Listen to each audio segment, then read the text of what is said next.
deficiência, porque não é uma questão estanque. Hoje nós temos um modelo social de deficiência. O que significa? Significa que existem deficiências decorrentes de violência, de trânsito e da atividade policial. Antes da criação dessa comissão, aqui a gente participou do Fórum Técnico de Segurança Pública, né, Weber?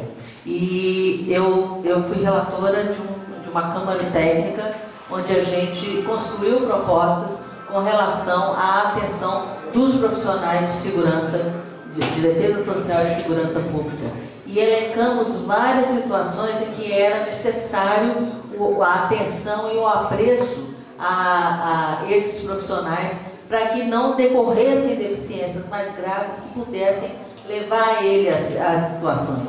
Significa que, quando a gente fala, quando nós do segmento de pessoas com deficiência, além de falar da decorrência da deficiência, também queremos colaborar com a prevenção da deficiência. Então, o deputado Cabo Júlio, eu mandei para o teu e-mail um relatório que eu fui relatora e das deliberações finais do Fórum Técnico de Segurança, que foi em 2010. Eu acho que é interessante resgatar esse documento, e eu enviei, inclusive, foi ontem à noite, porque nessa situação. E uma coisa que a gente tem que admitir, que a questão da deficiência ela é uma questão já instalada. A gente não porta a deficiência porque a negação da deficiência é exatamente fazer de conta que ela não existe. Então, todas essas situações em que as pessoas não têm informação ou não conseguem ter a clara noção da questão da deficiência, que gera esses comportamentos perversos em cima dos profissionais. Então, quando a gente admite a questão da deficiência, a gente realmente respeita a diversidade, respeita a condição da pessoa e respeita a condição para que ela possa ter dignidade ao longo da vida dela. E eu vi muito essas questões aqui colocadas, de reaver a pessoa na atividade do trabalho. Como eu havia conversado... É a desaposentação. Isso, como eu havia comentado aqui com o colega, como que um policial que esteve a vida inteira na corporação, ele pode, porque quando a pessoa, isso no INSS e em todas as questões de previdência, a pessoa, assim que ela é cometida com algum acidente, ela automaticamente é emitido um laudo de que ela recebe, às vezes sem conhecimento, de que ela tem alguma condição de invalidez, e que às vezes a pessoa, só quando ela se percebe, ela não pode trabalhar mais e ela não pode assinar contrato, porque senão ela perde. Então, quer dizer, toda uma situação de incoerência que eu acredito que os peritos deviam ter conhecimento do que diz respeito à deficiência, porque ela era um momento ali estanque, em que a pessoa, como colega do lado, diz: eu quero voltar a trabalhar na corporação que eu passei um tempo e eu conheço o meu desempenho laboral, né? Então ele está impedido em função de uma legislação. E eu acho que uma questão que eu quero aqui trazer, nessa questão do Instituto Invalidez como ponto final, ele não é ponto final, ele é uma questão subjetiva.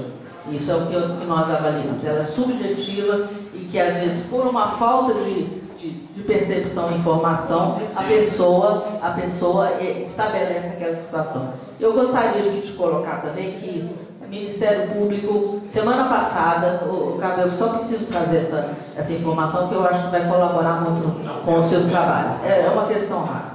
O Ministério Público lançou uma gama de publicações, e uma delas é Defesa dos Direitos da Pessoa com Deficiência Idosa. E foi aqui na Procuradoria, com solenidade, com o procurador. Com o procurador. E nós temos a Convenção da ONU pelos Direitos das Pessoas com Deficiência, que é o Decreto Legislativo 186, que versa sobre, o Sargento Rodrigues, até eu presenteei com a versão da Convenção, e eu acho importante adquirir.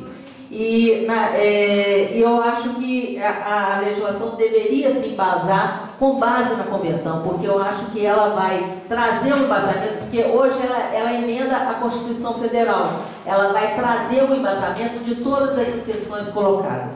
E eu quero colocar o Conselho Estadual de Defesa das Pessoas com Deficiência à disposição. Nós temos competência para auxiliar nessa questão de parecer técnico. Ela está dentro da nossa função, da nossa lei de criação.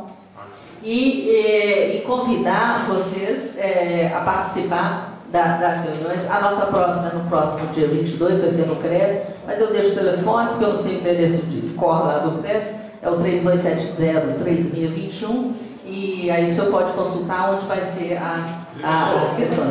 E eu gostaria de, até com essas portas abertas, na medida que vocês aqui colocam à disposição de todas as instituições aqui colocadas, apresentadas, de mandar a colaboração do COMPED para que a gente execute esse trabalho conjunto, né? Mande formalmente o meu nome, que hoje tem 2 semanas que eu estou presidente, então realmente estamos reorganizando, mas colocamos à disposição, vamos colocar aos conselheiros, né? Ok, agora você precisa encerrar. Tá bom? Ok, obrigada. Obrigado a você. Com a palavra, por 2 minutos, a senhora Terezinha Rocha, colaboradora do Centro de Vida Independente, inscrita para falar sobre o tema da nossa reunião. Fica bom. Primeiro, obrigado por estar aqui com a gente. Obrigado e parabéns a todos, né? A gente, cada dia, parece que a gente está aprendendo mais um pouco e sem entender nada, né? Aos colegas e alguns que já conhecemos, né? Grande jornada de luta aí. Eu só quero que a possibilidade da gente ter, sabe, o sargento Rodrigo e Capuchu, de gente ter uma oportunidade de discutir isso com o tempo mais, né? Porque é muito bem-vindo essa discussão para a gente estar aqui aprendendo os direitos do cidadão entre polícia e pessoas civis e outros, porque de repente a gente fica indagando quem tem mais direito, o que tem, né? Então eu até chamei a esposa aqui do policial para alguma coisa a gente entender. Eu ainda perguntei, vocês já entraram com recurso aqui, né, no núcleo de apoio da promotoria, da Defensoria Civil? Aí, legalmente, que é lógico que eles têm mais entendimento, eles já devem ter, né, avançado mais os caminhos. Então, a gente fica querendo se ajudar e se aprender, né? Aí eu estou comentando aqui para o colega do lado, eu também tenho vontade de trabalhar. Aí eu fico sem entender. O perito não está sabendo diferenciar o que eu sou, deficiente ou doente. Então, é assim, eu dou, né, os parabéns pelos peritos que me passaram até hoje dentro de 4 anos, que eu estou de licença, mas eu fico sem entender se eles estão preocupados com a minha atividade lá na frente, depois se me prejudicar por eu não estar completa para voltar ao trabalho, ou porque não está entendendo diferenciar, né, a deficiência do doente. Então, acho que é uma discussão que nós temos que fazer mais ampla, até para a gente pensar, para quando ele chegar perto do médico, falar, não, doutor, eu estou assim capaz de trabalhar. Para isso, hoje tem desvio de função, onde que cabe, eu peço a senhora para concluir. Aí a gente, eu só gostaria que a gente tivesse esse tempo mais extenso, para a gente, né, tá tendo melhores. E como a Cátia já falou, nosso conselho está aberto para todos, para o nosso formato, né, melhorar essa condição.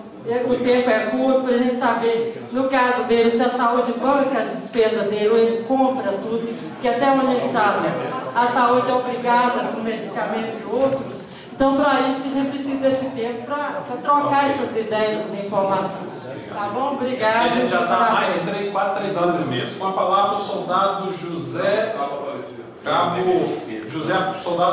José Aparecido, reformado da Polícia Militar. Por 2 minutos e essa presidência agora vai cravar o relógio. Porque eu tenho 9 minutos mais no banheiro, boa tarde, soldado.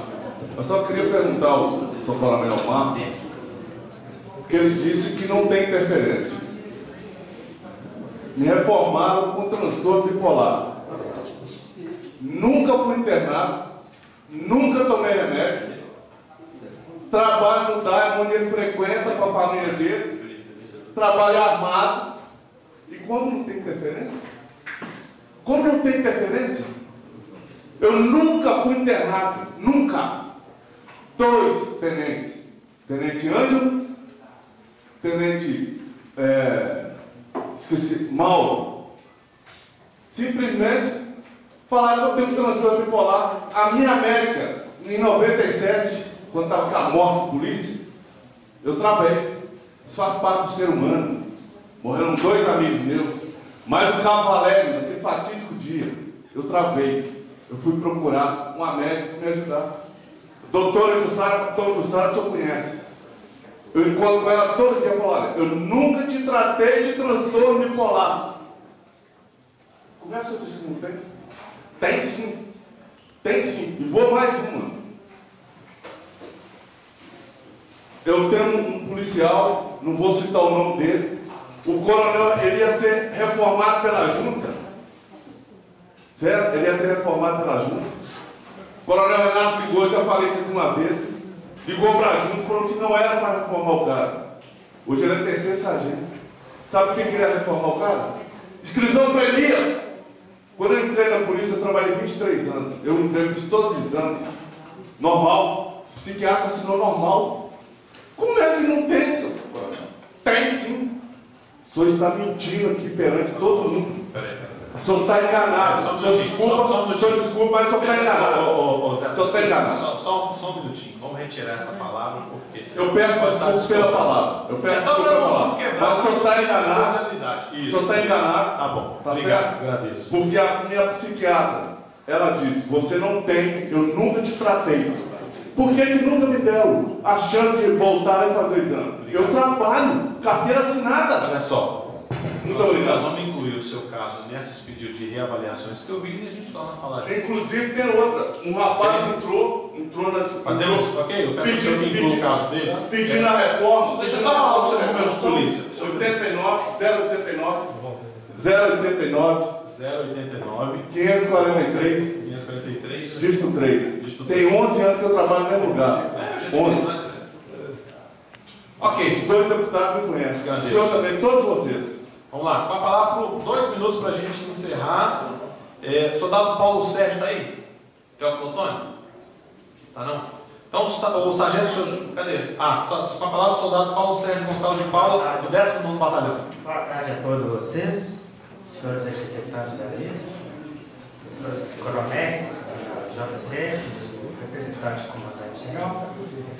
Eu fui reformado por esquizofrenia,